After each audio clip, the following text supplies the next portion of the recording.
Can everybody hear me okay? All right, great. My name's Katie Fulton, and I'm a senior strategist at the Brick Factory. We're in downtown DC, which is why there's often protesters outside of our window. A senior strategist means a lot of things, but one of my primary roles at the firm is to oversee account management and to help foster long-term relationships with our clients. So I've been told I look exactly the same as I do in this picture, but I assure you I am not 12 years old anymore. I actually have 10 years of experience in web development. I've been with the Brick Factory for 3 years, and before that I was on the client side for several years. And in that time I've made a number of mistakes, both as an account manager and as a client. Thankfully I've learned from them, and I'm going to share some of my lessons with you today. So the Brick Factory was founded 6 years ago, and one of our guiding principles is to be a true partner to our clients. So when I was planning this presentation, I asked some of our team, which are in the matching shirts, what being a true partner means to you. And I got a variety of responses and ended up with a 16-page Word document full of tools, tricks, and tips. But when we organized it, it really boiled down to 3 things: being honest, being generous, and being open. And that's what I'm going to cover today. So being honest, well, don't lie to your clients, that's a good start. But it's more than that. It's about being honest about your expectations and setting realistic expectations for them. And I'm going to talk specifically about 2 areas: being honest about price and being honest about process. Being generous means educating your clients. You guys are experts in what you do. So you take the time to blog, you take the time to teach your coworkers. Your audience is, another important audience are your clients. And be open, show empathy. Web development can be scary for your clients, but you can be open by showing empathy, understanding their fears, and heading them off. Oh good, the dog came through. I was really worried you guys weren't going to see that. Alright, so those are the 3 values for a good client relationship: being honest, being generous, and being open. So let's talk about how to apply them. Now, I'm assuming some people out there are not in an agency setting. If you're not, then you can just replace client with internal stakeholder, decision maker, whatever. These principles apply to any web development project, really in any setting, not just from an agency to client scenario. Alright, being honest. So I'm going to tell you why I found out that being honest and setting realistic expectations is important. So I had a new client with a really complex UI. So we spent a ton of time on the UX discovery phase. We sat down and had a number of meetings. We talked. We felt that we really understood what they were looking for, and we were all on the same page. So I sent over the wireframes, and I got some surprising feedback. Can the site be in color? Can we have our logo on our site? And why can't I click on anything? So this was me. So my instinct is that the client is dumb. How do they not understand that a wireframe is just a black and white JPEG? But that was actually my fault. I did not explain to them what a wireframe was. I also didn't explain to them, first comes wireframe, then comes comp, then comes build. So because I didn't set expectations and explain the process to them, the client thought that I was bad at my job, sending them a broken website, and we also wasted time on uninformed feedback. So let's talk about how you can set these expectations and avoid these problems. So first thing we're going to talk about is price transparency. What are your clients paying for? They want to know that we're not scamming them, and that they're not paying $100,000 for 10 minutes of work. Price is often going to be the most sensitive topic. I work with a lot of small nonprofits, and a website build is often their biggest communications line item all year. So you need to be as honest and transparent here as you possibly can. And if you're going to have a fight over money, you want to make sure that you get it done before you get into design, before you get into a build, before you've already committed resources. One thing we like to do is use a cost breakdown, because this really helps to provide context. So there are 2 ways that you can approach this. The first is maybe you say X dollars goes into discovery, Y goes to design, Z goes to front-end development. You can also break it out by features. And this can be really helpful when you're trying to negotiate or haggle on price. So personalization is going to cost $10,000. Your base site is going to cost $20,000. These kind of things can make it easy for you to work with your client and be flexible. And it also educates them about the value of your work and how the process works.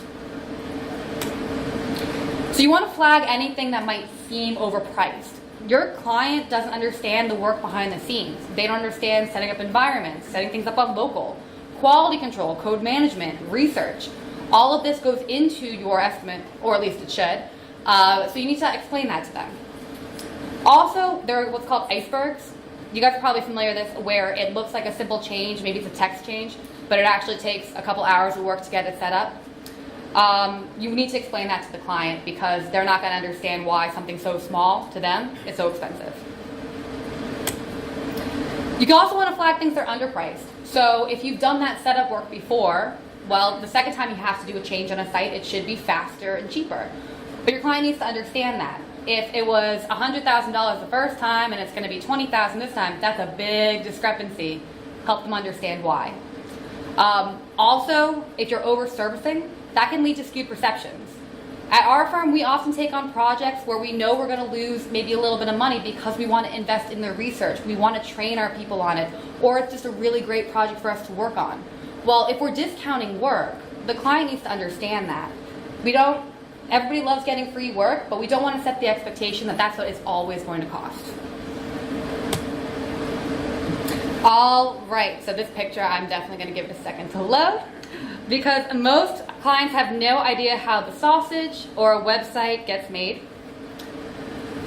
And, all right, it's not going to load. There we go. All right. So this is about process transparency. They don't understand what goes on behind the scenes. So you need to explain your development process from the very beginning as a part of your proposal or introduction. We actually include our process in our RFP, explain what discovery, design, build, QC, all that is. So you want to explain the steps or phases in your work. You want to make it clear that when they see their site for the first time, it's not 100% done. You still need some refinement. They have a chance to provide feedback, all that. And if you're using any particular tools, maybe you have a project management tool like Basecamp where they have to provide feedback. Maybe you're sending comps and Envision. Explain those tools and why you use them up front. Otherwise, you're going to get resistance. I have a lot of clients that don't want to deal with Basecamp because they're just not used to it. They use Outlook for everything, they're an email for everything. But when we explain why, they're a little more willing to go along with the flow. All right, so a good scope will change your life. It's probably the single most important part of your planning process. So you need to include every single thing you can think of. I'm not kidding, every single thing you can think of. You can get as detailed as all the fields in a content type. One mistake I've made is being misleading about browser version compatibility. We used the phrase all modern versions of IE. Well, turns out my client was on IE6. This was last year. She was on IE6. And we did not make it clear that IE6 is not going to be supported. Another problem that I often have is I don't include rounds of edits. And that is an easy way for your prices to just go out of control, for your estimates to get blown up. So be clear, 2 rounds of edits on wires, 2 rounds of edits on comps. And if they want to go beyond that, that's great, you can be flexible, but that's what the price includes. In addition to what you will do, make sure you include what you won't do. Are you going to handle content migration? Were there things in the RFP that you removed during planning for budget purposes? Make sure you cover all of that in your scope. You also need to explain your deliverables. As I just explained, some people don't know what a wireframe is. So when you're talking about what a mood board is, wireframes, etc., not only name them, but describe them so your client knows what to expect. Beyond that, there's other terms that are technical that we use all the time, but they probably don't understand. What is a sprint, for example? What is the repo? So in addition to all those definitions, you're going to want to talk about how many revisions are going to get for each one, how many versions of a comp you're going to do. Are you going to do 1 version of the homepage or 2? How many templates are you doing site-wide? And explain what you expect of them. Feedback, edits, approval, etc. The last thing for process transparency is communicate your timelines. So in most major builds, the timeline is going to go out the window probably within the first month. we actually put in our proposals, this is a tentative timeline. We expect this to need to change. But put that from the very beginning that that timeline is going to have to move. And give your clients deadlines too. When they are missing their deadlines, when they're not getting you content on time, it screws up things on your end and on their end. Messes up the schedule for your entire firm, messes up the schedule for their project. All right, so that was about being honest. So let's now talk about being generous. And this is about having a true partnership with your clients. It depends on you sharing your knowledge and your expertise. So I'll explain why it's important. So we have a client that I work with that has been with the firm since we started 6 years ago. And we were working on a big redesign for them, moving from Drupal 6 to Drupal 8. The site's old, it's got thousands of nodes. But the client knows our process, and they've always been great about giving us feedback and respecting our design choices. So we went through wires, went through comps, and after months of work, we sent over the beta site and got some interesting feedback. Where's the slider like we have on our old site? The font is too big. We like it better on the old site. And too much scrolling. Can you make it like the old site? So this was me. So my initial reaction is that my client is stupid and that they're trying to ruin my day. So design and I had a couple minutes of grumbling. But here's the problem. I did not explain why we made those choices. I didn't show them that their analytics show people don't use their carousel, their slider, or that UX best practices require a certain number of characters per line, or that scrolling is more natural than clicking on mobile. So I set the client up to make bad decisions because I didn't give them background. So instead, they made an emotional decision, which is not helpful for them or for me. So how do we avoid this? All right, so we want our clients to be good decision makers, and we also want them to respect our expertise. So, good decisions. Clients have to make decisions. It is their project, but let's be honest, sometimes they have no idea what they're talking about. So, how do we keep our clients from ruining their own project? We'll start off by translating the technical.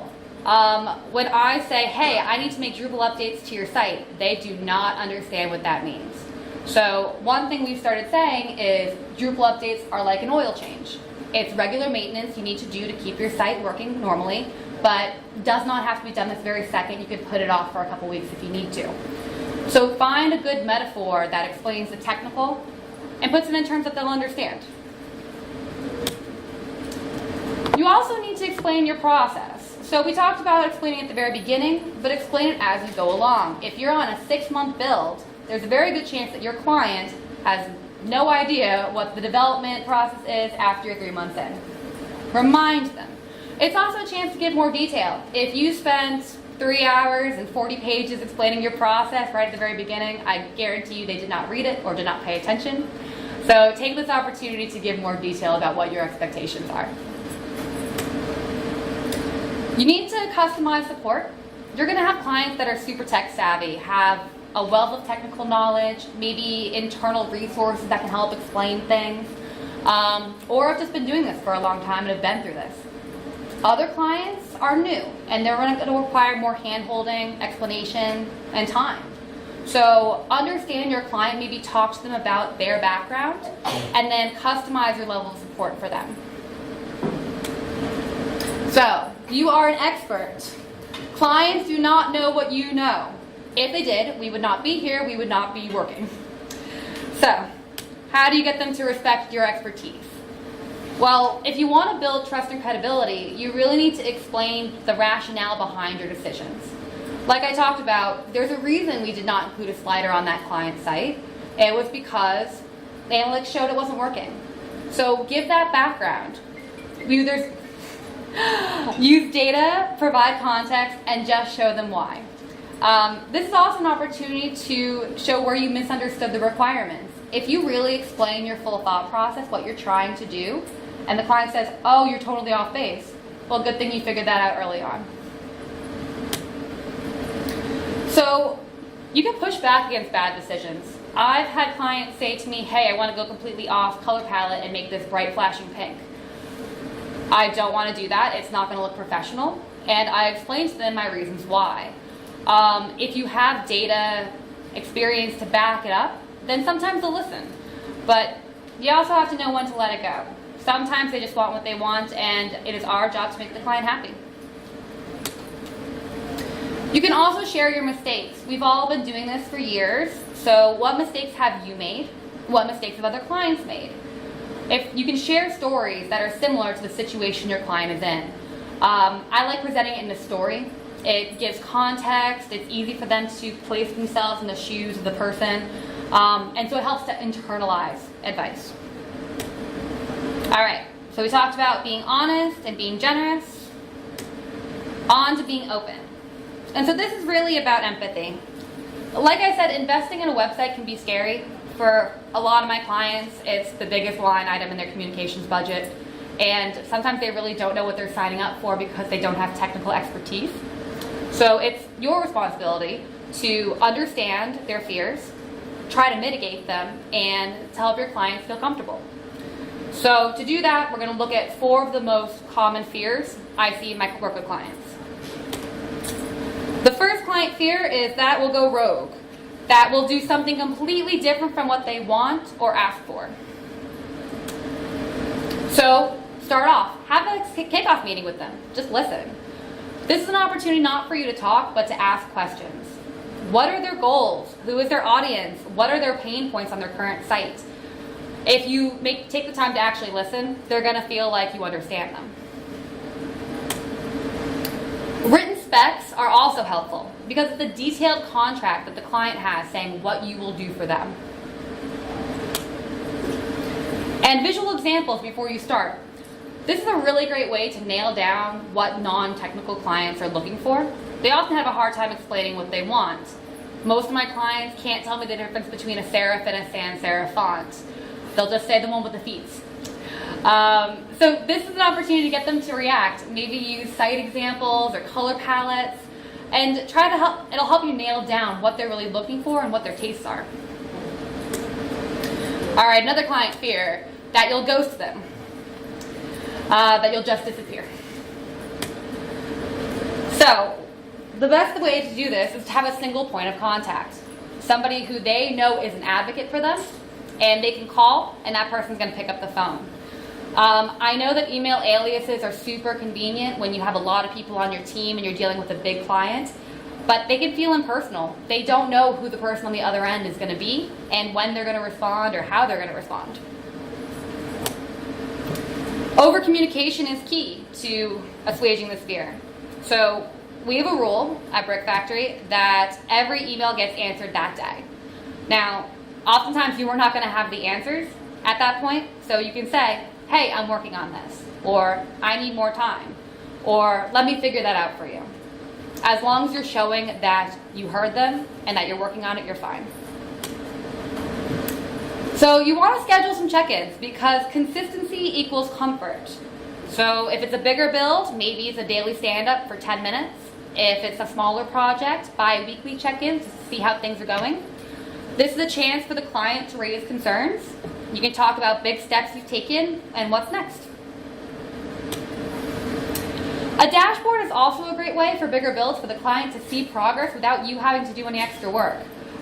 We actually bring our clients into Basecamp so they can see who's assigned to tasks, what the deadline is, and it sets their expectation of what's going to happen next. So another client fears that you're going to give them something broken, that your code will be a mess and nothing will work when they get it. So your client doesn't understand that we're all professionals, that we are checking their sites for typos, we're doing cross-browser testing, we're doing device testing. So make sure you tell them that up front, that we have our own process and that when we turn it over to them, we're already pretty confident that it's 95% of the way there. You want to review functionality with them. So it's hard for your client to understand what's broken if they don't understand how it's supposed to work. So one thing that we'll do is when we hand over a site for quality control to the client or comps for their review, we'll have a little call to walk through it maybe do some screen sharing to make it easier to guide them, and talk about what each section is supposed to do and why. So you can't guarantee that everything's going to be perfect 100% of the time, so you need to have a plan for when something does break. Do you have a policy for bugs? For us, it's 30 days after launch. Anything they find that's broken, we will fix for free, no questions asked. But beyond that, do you have a plan for ongoing maintenance? We offer two kinds of maintenance plans. We either have hourly, so they come to us, we charge them by the hour, or ongoing retainers. But make it clear to your client that you're not going to disappear after their site launches. You're going to be there in case something does go wrong. All right, another client fear. Surprise bill for $1 million. Your client is not Scrooge McDuck, so they probably can't afford a huge surprise bill. So the scope, before we talked about how it's good for you, it's a way for you to stay on budget and not let the project run out of control. But it also reassures the client here, you will do the agreed upon work for the agreed upon price. Overage prices. So most of my clients are on a retainer, which means they have X number of hours a month to do work. But sometimes they need more, and how do you handle that? Well, you can't tell them that, hey, you have to pay more this month at the end of the month when you send them the bill. You need to tell them ahead of time before you bill for that. So I check hours every single Monday and compare it to the work that's in the pipeline. Try to figure out how many hours we have left for the month and if it looks like we're going to go over. So if we go over, I let them know, hey, we're running out of hours very quickly. Do you want to slow down work? Do you want to approve overtime? Oftentimes they say, yeah, I need this work done, just go. And then we're able to bill for anything extra. Research time. So I'm sure this has happened to everybody where the client says, hey, my site's not working. You have no idea what's wrong. It's going to take you some time to figure it out. So when you're doing bug fixes especially, you want to say, can I get approval for 5 hours of work? Let's try to figure this out and nail down what's going on. This is also good when you're working with new technologies. Perhaps a new third-party integration, and you need to figure out how their API works before you can even estimate what the integration is going to look like. So try to nail down that time for research. And loopbacks. This has happened to me so many times where during the design process, a new stakeholder will come in and say, hey, let's add this thing on. Which is never in scope. So if something's going to add time and money to the project, you want to flag it and perhaps suggest it as a loopback, a phase 2, or an add-on. All right, so if you were honest, generous, and open from the beginning, theoretically you have a beautiful client relationship and you did everything right. But then something goes wrong because we can't plan for everything. So the last thing I'll talk about is how you can manage conflict by being honest, generous, and open. So be honest. Admit it when there's a problem. Don't try to hide when something's wrong. That never works. You want to jump in front of bad news. The second you know that something's going to be wrong, you should tell your client. And you should come to them with a solution. Hey, we're not going to be able to meet your deadline because of X, Y, Z. But here's what I can do for you to get you where you need to go. An example of that is I was working on a resource and it wasn't going to make it in time for their board meeting. So what I did instead is we did some creative problem solving with some design comps and Envision to basically replicate what it'll look like for their board. Clients are people too. Give them the opportunity to be understanding. Maybe you're not going to meet a deadline because a team member got sick. Well, just tell them that and make sure that you're honest with them and work with them to find a solution. You also need to feel your feelings. Acknowledge conflict when it's there. If the client did something to mess up, perhaps they blew through their deadline and now you guys are fighting over schedule, well, they need to know that they're affecting you. So make sure you're clear about what's going on there and handle it professionally. So be generous, using your expertise. You can manage conflict by sharing your experiences. So what's the underlying issue here? Is your schedule already booked with other client work? Is the client asking you to learn a language you don't know? They're asking you to learn Ruby, but you're a PHP shop. Explain the process, how a web development firm works, how developers learn languages, all that, to try to bring you on the same page. So what compromises are possible? A while back, I had a disagreement with a client about a series of out-of-scope work. It was 4 line items, and we decided to compromise that we would take care of 1 and 2 for free if they would pay for 3 and 4. And you can also do creative problem solving. You know, one thing that we'll do if a client says, hey, I need this website in a week. Well, how about we build you a landing page instead? If it'll accomplish their goal, you could offer some creative alternatives. So you also need to know when it's time to let the relationship go. So be flexible with your clients and accommodate small, unexpected needs. If a client comes to you and is asking for half an hour of work, sometimes it's easier just to take care of it. You're going to spend more time fighting with them over it than doing it. And it also makes the client feel that you're invested in their work and you're a real partner if you just help them out. But some relationships are bad and you need to walk away. If they're genuinely negative or abusive, there's no way you're going to make the client happy. And so you should get out of those situations for the mental health and morale of your team. And know when to let it go. So if you're fighting with the client, how is this conflict going to turn out long term? Is it worth being right to perhaps sour the relationship with the client? Who is the client to you? So being honest, being generous, and being open. These principles are good when you have a new client to set a strong foundation, or for hopefully trying to steer you out of a problem with a troubled relationship now. So be honest and set expectations. Be generous, educate your client, and be open, be human and empathetic. These principles can improve your relationships both in everyday challenges and in conflict situations. And then everyone wins. So thank you. And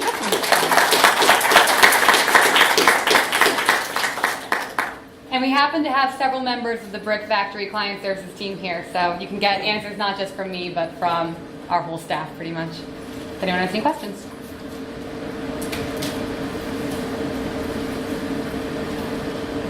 Yeah? So you said to have like one point of contact with the client, which is great. And I'm wondering if you have any suggestions for like when you have an answer and it's not an answer they like, and so they try to leapfrog you to someone else. Do you have those suggestions? I do, because this happens to me actually. My CEO Todd is up here, and I've had a client not like the answer I gave her, and so she went directly to Todd. I think it's important to have a good, strong relationship with the person above you and have these expectations. So what Todd and I have done is he's sometimes forwarded me that person's email to him, and I've responded. Or Todd will respond and CC me, showing me that we're in the same loop together. Sometimes when a client doesn't like the answer though, I will nip that in the bud by CCing Todd immediately, or my supervisor, whoever. That way they can't leapfrog me because they're already included.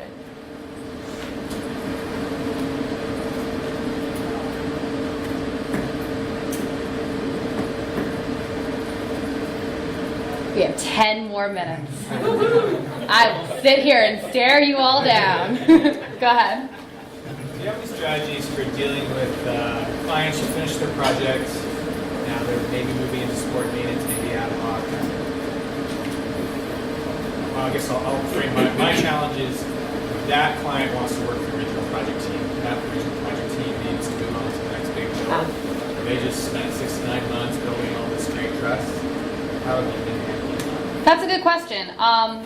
We've had an interesting setup in the past where the account manager, so the person who would do long-term maintenance, is involved from the initial start of the build. So it doesn't feel like such an abandonment or a transition. Todd, I'm going to punt this one over to you though, because I haven't personally dealt with moving somebody from the project management team and then transitioning them over to a new team for account management. Right. I mean, I think what we've done traditionally is you have the account manager that's a constant. So the account manager typically that's working with them during the build is also the point of contact after the build and kind of involved throughout. So that person is kind of a constant throughout the relationship, obviously must have turnover or something. In terms of, we try to kind of have the people that are involved in the build, like the front and back end developers, continue on the maintenance as much as we can, but sometimes that isn't possible. So we typically, frankly, don't have a ton of interaction between the front and back end developers with the client. So their primary touch is with somebody like Katie, the account manager, so they don't necessarily give us a patch to a back end developer. But it does happen.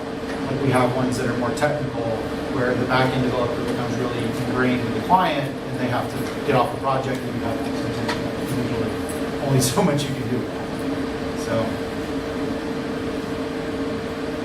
If anybody else has other suggestions as well, feel free. We can kind of workshop this.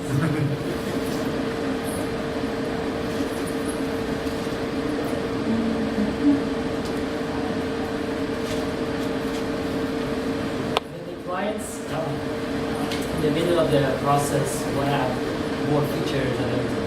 Do you go back from the beginning? You just sit back and like have that kick-off meeting to just add price negotiation, all that, or just something? So it kind of depends on the feature, but what we most typically will do is we'll get the specs from them, and it doesn't have to be a full-on discovery sit down. It can be a 15-minute phone call to really understand what they're trying to accomplish. And then we'll put together an estimate for what that add-on is really going to cost. Understanding it within the scope of the greater project. Obviously, we've already laid a lot of groundwork. And then we present it to the client as a line item. Now, sometimes they'll say yes and sign off on it, and we just integrate that into our workflow like we would a normal edit. If it's bigger, then we'll have to go back and maybe do some redesign. And a lot of times I find that a client will get that price tag for an add-on and say, let's treat it as a loop back, we'll deal with it after build. It is important though, when you have added features, to make sure you communicate how their timeline is going to change. Because oftentimes they really miss that. They see the dollar signs, but they don't really understand the hours that's going to go into this change. And it could affect their deadline by a week or a month even.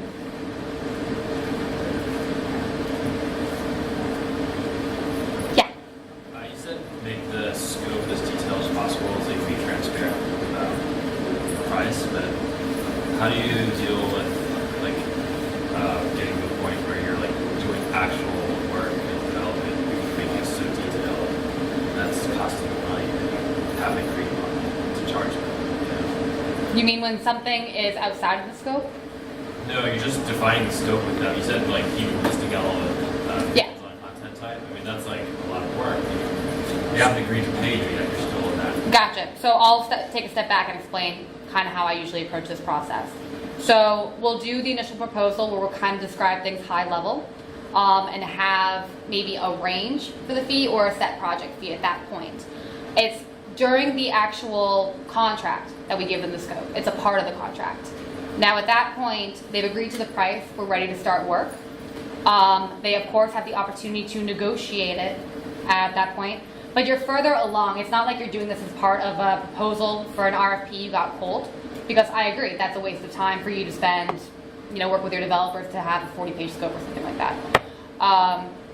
Yeah, so usually it's a little bit later in the process, and if you have that scope, it should easily translate into your technical specs, and then from there it should also easily translate into specs that you can give to the client as an official part of the process.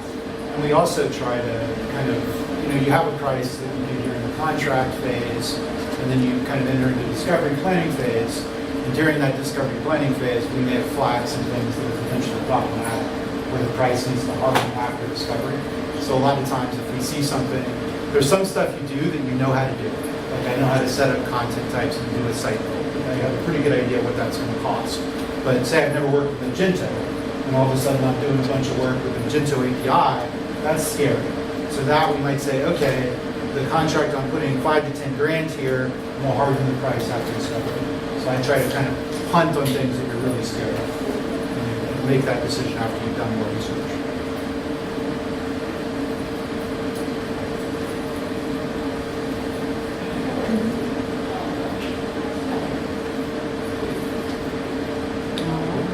Well, anybody from the Brick Factory team? We got 5 minutes left. Anything you want to share? Anything I missed?